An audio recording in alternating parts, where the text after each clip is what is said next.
I was an optimist from the very beginning, and that I knew the rovers were well built, and that as long as we survived landing, that we had a very good chance of an extended mission.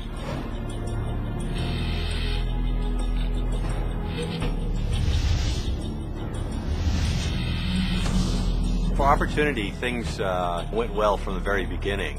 When we landed, right within a short distance of the rover was exposed bedrock, and when the scientists examined that bedrock in detail, they determined that it was laid down in water some 3.5 to 4 billion years ago. So this was the first evidence of ancient surface water on Mars. It's something that the scientists were looking for, and it was right there where they landed. So they couldn't have asked for a better spot. Well, I think the greatest accomplishment of Eagle Crater was they saw things that look like blueberries. And these are things that are little tiny balls of material that look like something that was produced in the presence of water.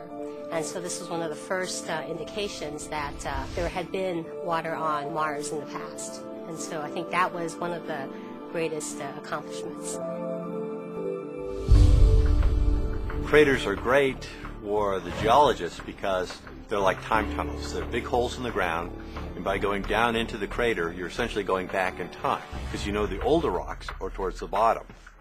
Opportunity is the crater exploring rover on this side of the planet.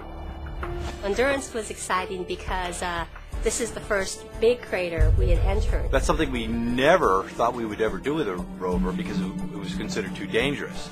So we actually had to do some additional work here on Earth to verify that it was safe, not only to go down into the crater, but that we could get back out again. At times we've reached slopes about 30 degrees and slightly higher. It's actually hard for people to walk on 30-degree slopes. We had a lot of close calls where, you know, we'd be driving a particular location and we'd start sliding, and then we'd try to go back up and we'd slide. And there's a certain point where if you keep on sliding, you know, you may never get out. It was a little nerve-wracking, but they determined it was worth going in there because scientifically it was so interesting. Our big crater was Victoria. It's a half-mile diameter crater that took us about 2 years to reach. And it was exciting because we've never been to a crater quite that large. And we had to find, at first, a safe place to go into this crater. Well, for us, actually, it was a little scary, to be perfectly honest. Imagine going to the edge of the Grand Canyon and looking over, and then here you are, you're commanding a rover to go to the very edge. And as a mission manager, you're responsible for the health and safety of this rover. And so the scientists say, go closer, because we want to see what's at the very edge. You have to be very careful about getting as close to the edge as you can, but not falling over. The greatest threat to Opportunity's survival was a global Martian dust storm. And these are massive storms. I mean, they block out the sun.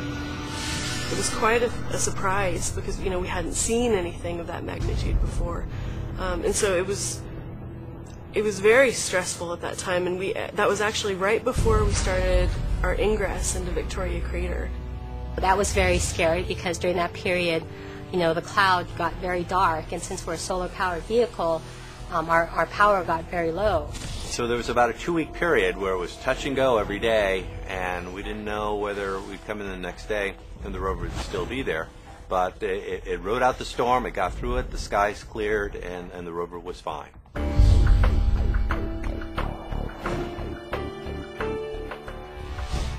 Opportunity will be leaving Victoria Crater and heading to an even larger crater. This is called Endeavour, and it's 20 kilometers in diameter, so it's about 12 miles in size. And it's about 20 kilometers away, so another 12 miles in distance. So it's actually further away than all the driving that Opportunity has done in the past 5 years. So it's a very distant objective. It's a very ambitious objective. But scientifically, that's the direction to head. Even if we don't reach this new, larger, giant crater, the science that we can do along the way will add to the Martian history books. It'll extend our historical understanding of the geology on Mars.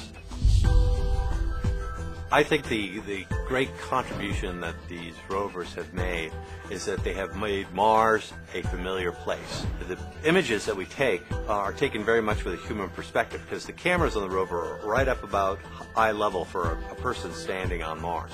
And so you get the perspective as if you were there yourself, looking over these great vistas. With 5 years of operation for both rovers and all the images, the over 250,000 images that have been returned, have really made Mars seem like our neighborhood. It's no longer a foreign or alien or distant world. It's now a familiar place that has Earth-like characteristics. We love the rovers as if they're our own children because it's gone through so much, it's accomplished so much, it's gone through hardships, it's gone through incredible victories. And so, we love the rovers, we care about them, we worry about them, we're excited when it makes new discoveries. They're amazing vehicles.